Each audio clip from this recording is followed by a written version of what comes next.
Bismillahirrahmanirrahim. Assalamualaikum warahmatullahi wabarakatuh.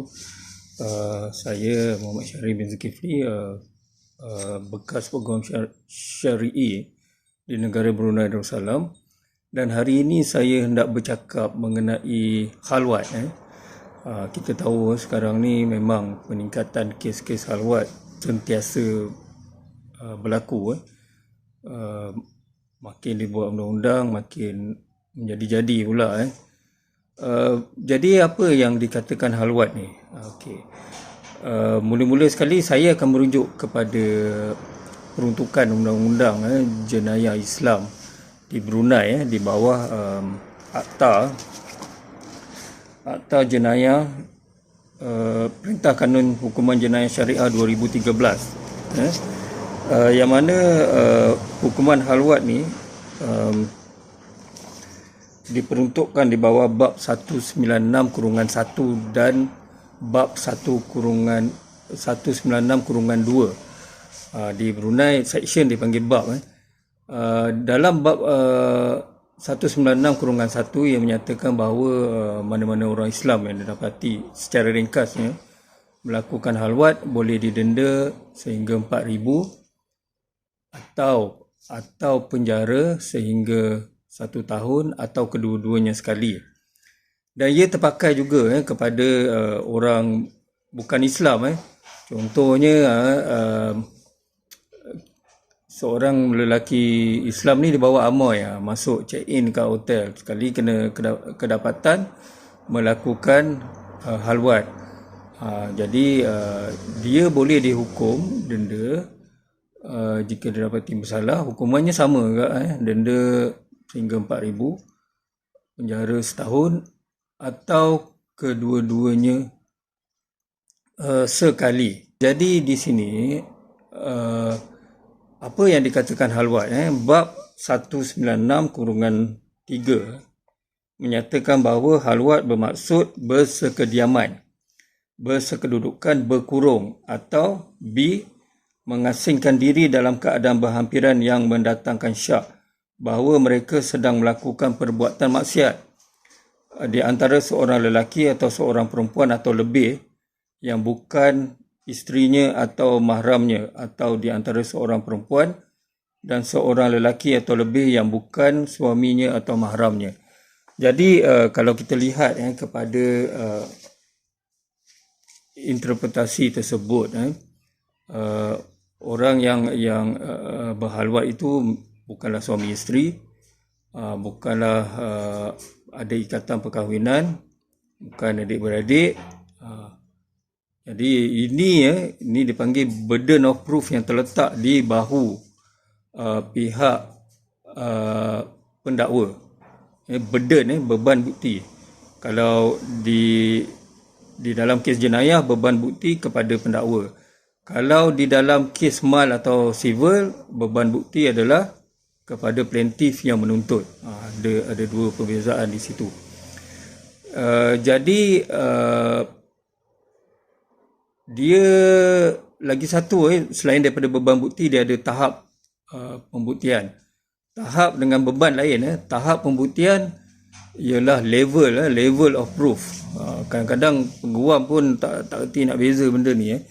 Level of proof ni iaitu tahap pembuktian, sama ada yakin ataupun syak ataupun di bawah keraguan munasabah. Memandangkan kes khalwat ni adalah kes takzir, jadi ianya diletak tahap pembuktian adalah di bawah keraguan munasabah. Jadi saya sebagai peguam bela, sebagai peguam bela syariah dahulu, saya cuma mewujudkan keraguan kepada kes pendakwaan. Saya punya kerja bukan nak buktikan dia bersalah ke tidak. Saya kacau kes pendakwa. Itu kerja saya lah dulu. Jadi kes khalwat ni memang susah. Kita kalau di bahagian pembelaan ni susah nak menang. Tapi ada juga ada kes yang saya menang. Jadi memang saya bangga kes untuk menang. Memang susah kalau dah kena tangkap berdua-duaan macam mana nak buktikan dia tidak bersalah. Macam mana nak kacau. Di dalam buku you tengok buku ni, Criminal Law of Islam oleh Profesor Dr. Anwarullah. Dia buku ni speaking sikit. Bukan speaking sikit, memang keseluruhan bukunya berbahasa Inggeris. Jadi saya terjemahkan, sambil saya baca saya terjemahkan. Ia menyatakan bahawa halwat literally means proximity.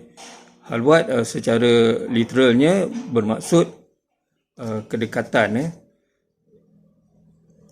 which denotes a man and a woman who are neither married to each other, iaitu kedekatan, kedapatan di antara seorang lelaki dan seorang perempuan, sama ada berkahwin antara satu sama lain, sama ada dia tidak berkahwin antara satu sama lain, atau mahram to each other, atau dia mahram kepada satu sama lain. Dia bukan mahram kepada satu sama lain. Being alone together in a place, berdua-duaan, bersendirian di satu tempat, which there is, di mana no fear of intrusion, tidak ada rasa takut akan diganggu oleh anyone else, by anyone else, oleh mana-mana orang lah. So that an opportunity di mana peluang exist, wujud, for sexual intimacy, untuk hubungan seks, untuk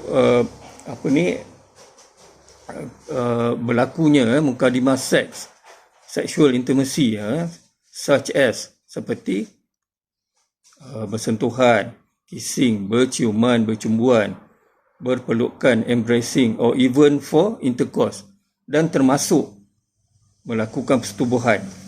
Itu dia punya definition. Cuba dapatkan Criminal Law of Islam by Profesor Dr. Anwarullah. Di pasaran pun banyak buku-buku jenayah syariah. Jadi seperti yang saya katakan tadi, halwat ni adalah hukuman takzir. Hukuman takzir ni hukumannya ditetapkan oleh hakim. Kalau you tengok kepada jurnal-jurnal yang menulis mengenainya, tetapi pada masa sekarang ini hukuman takzir itu seperti halwat ni ditetapkan oleh kerajaan di bawah peruntukan undang-undang, seperti Akta Jenayah Syariah Selangor ke, macam di Brunei tadi yang saya rujuk. Jadi takzir ni dia bukan hukuman yang ditetapkan dalam Quran atau hadis. Jadi bagaimana kita nak defend kes halwat? Dalam kebanyakan kes, secara ringkasnya, kita nak buktikan adalah contohnya bila ada serbuan dibuat, pintu diketuk oleh pegawai penguatkuasa agama. Diketuk 1, 2, 3 terus buka. Itu adalah satu defense. Mustahil orang yang nak berseronok-seronok dia terus buka pintu. Jadi maknanya itu adalah satu defense, walaupun di Mahkamah Syariah di Brunei ia sukar untuk menerima itu. Tetapi ada kes yang lepas mengenai pembelaan begitu. Keduanya, kita kena buktikan pula dalam premis itu ada orang lain. Misalnya premis itu adalah pejabat, dia kena serbu, ada staf lain di situ. Itu juga pembelaan. Ketiga, kita membuktikan bahawa keberadaan kita di tempat itu adalah untuk membuat kerja.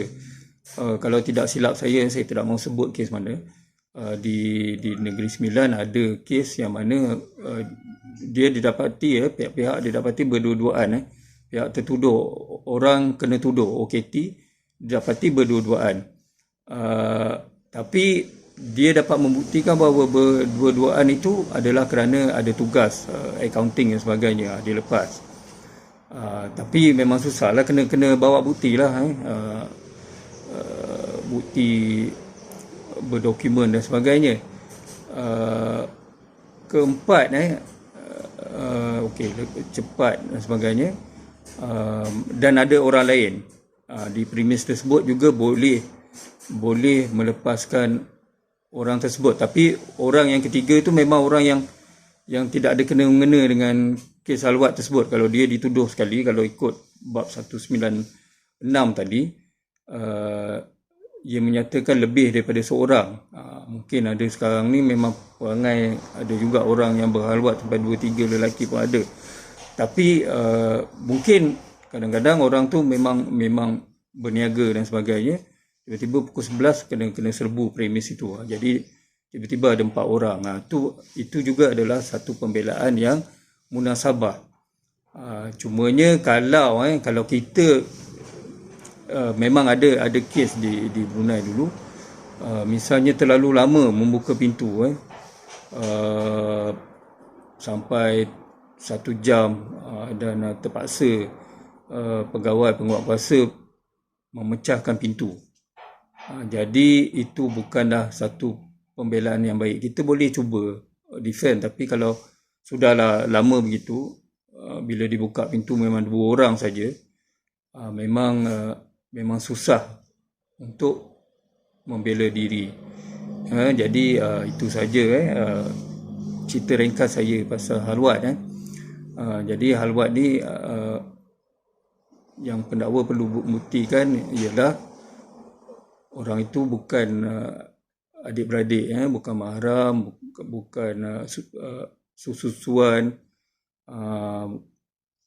tidak berkahwin antara satu sama lain. Ini tugas pendakwa, dia kena bawa. Dan keempat, dia kena buktikan juga orang itu berdua-duaan bukan untuk melakukan maksiat. Kita kacau, kita ni sebagai peguam bela mengacau, mengatakan bahawa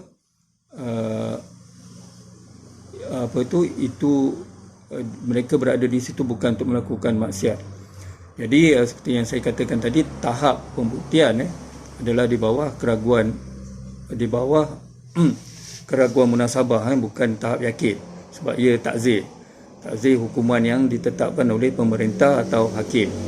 Jadi dalam dunia sekarang ni memang ditetapkan oleh pemerintah melalui penggubalan atau undang-undang.